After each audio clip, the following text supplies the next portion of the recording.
জাকাতের টাকা দিতে হবে, ফিতরা দিতে হবে, আমরা জানি, কিন্তু দেয় না। যখন চাইতে হয় তখন দেয়, না চাইলে দেয় না।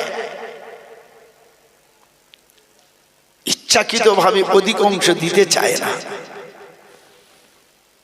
নবী বললেন তোমরা দাও, রাসূল বললেন তোমরা দাও, প্রতিষ্ঠানে দাও, দাও। কেন?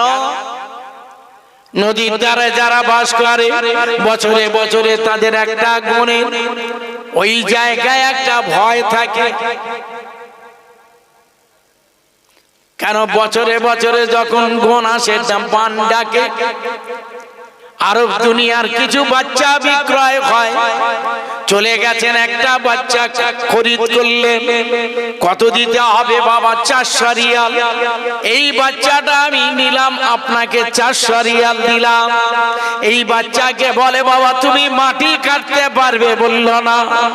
সর্বনাশ করেছে, আমার টাকা বেকার হয়ে গেল। কি খবর বলো তো বাবা?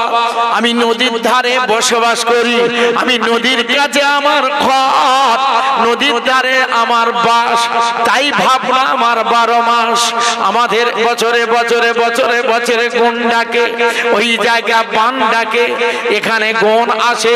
বাবা তুমি যাবে, মাটি কেটে নদীর ভেড়ি তুলে উঁচু করবে, আর বানটা আসবে না।